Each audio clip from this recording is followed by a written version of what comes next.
How to build a six-figure championship team in your company. Hey, Dan is here. Welcome to my new video on Passion to Profits YouTube channel, where I would like to share with you my experience in building six-figure businesses, especially a knowledge business. I also build a six-figure accounting business, and my intention is to share with you some secrets, tools, and strategies that help me a lot, and I hope that you find those strategies and tips valuable as well.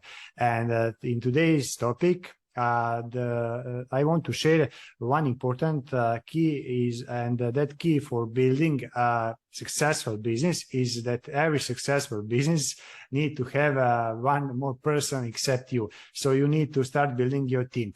From 0 to 100, yes, you could do all those jobs by yourself, but in that case, you won't have business. You will have only one work space. And if you want to be a real business owner and not just a business operator, you need to build a culture of good people who will take some part of activities from you, and you will have time and capacity and mental focus to focus on the further grow your business. And I want to share a few tips. And first tip is where I see many people make mistakes, and that mistakes is that they hire really fast. And second mistake that they have made is they fire really slow. And if you want to build a good culture and good team around yourself, you need to change that formula, and you need to start hiring people really, really slow. And if you start waking up with some people on your mind from your team, in that moment you need to start firing people. Because your business, you should set your standards, and you should surround yourself with people who only could achieve and especially surpass those your standards. And for you to help you how to qualify those people to fit your culture, first thing you need to do is you need to clarify what is important in your business for you. What are your values? For example, in my company, in my accounting company, one of the values are team spirit, good communication, positive atmosphere, world-class service, growth. And whenever I talk with someone who is wanting to join our team, I always ask questions that will help me to find out if that person had installed in their character those characteristics and those values, because those are some things that you can't teach anybody, because we are born with those character traits. And there is one big truth that you can't change people, and don't try to do that, because at the end you will just be annoyed. And instead you need to find people who already who are already motivated, who are already have good work ethics, who are ambitious and proactive. And when you find those kind of people, you just need to teach them a skill. And many people makes that mistake that they hire for skill, and skill is the last options that you should look for in other people. And this is the first thing that you select the right people in your company. And Peter Drucker said it best that selection beat training every time for breakfast. And when you filter all those kind of people, which I call A players, next thing is you need to onboard those people, and you need to give them clear expectation and to keep them accountable. And how do you do that?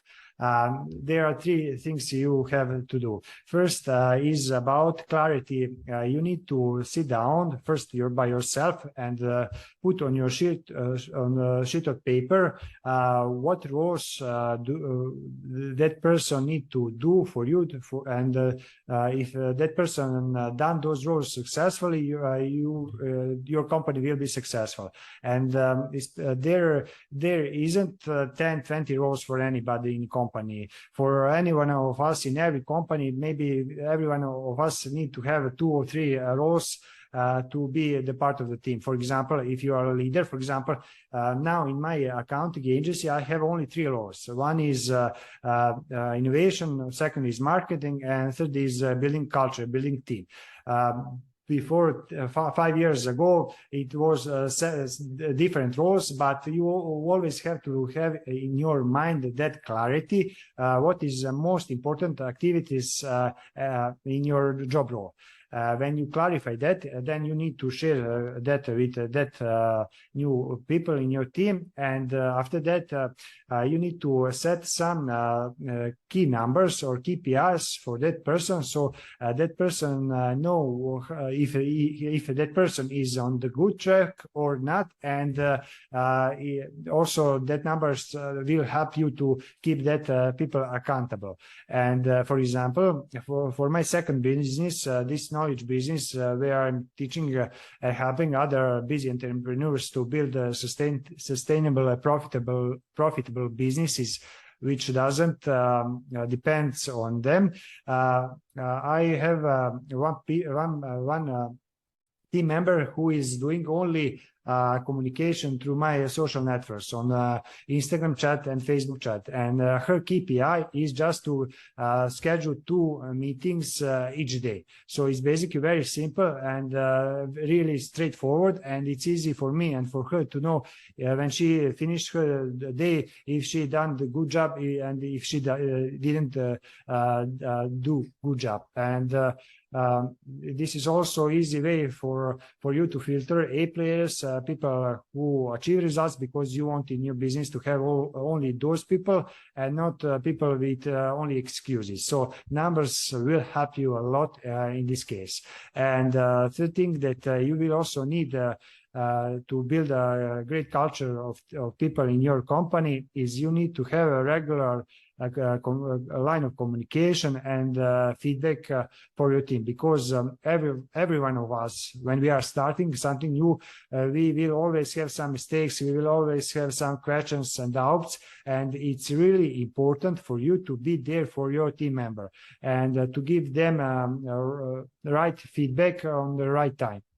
And for example, in my company, for example, last 2 weeks, we got a new team member in our accounting company. And I said with that person, each day, 5 minutes, short feedback meeting where I just ask her, what did you learn yesterday? What are you planning to do today? Do you have any questions or obstacles so I can help you? And basically, for the first 2 weeks, we had each day those short meetings, which helped her a lot to feel okay in our company, because every time when some new person come to new environment, their self-esteem is low, and in this way you could help them to increase that self-esteem, self-confidence higher. And after that, this is only for example, for my company, this is only each day meeting for new person. But after that, we at least have one meeting per week where we also talk about the same topics, how your week went, what was good, what could be better, do you have any questions? And in that way, I making sure that that team member is on the right track, and that she feels that she has support from my side and from other team members. So basically, this is the key to building a successful culture, a successful team around self. To wrap it up, first you find people to fit your culture, not to fit skills, and after that you just need to clarify roles for that person. then to set clear KPIs or key numbers for each of that role. And at the end, you just need to communicate and to give that person feedback on a regular basis. And if you do all those steps, your success is guaranteed. And this is the end for today's video, and see you in the next one. Bye bye.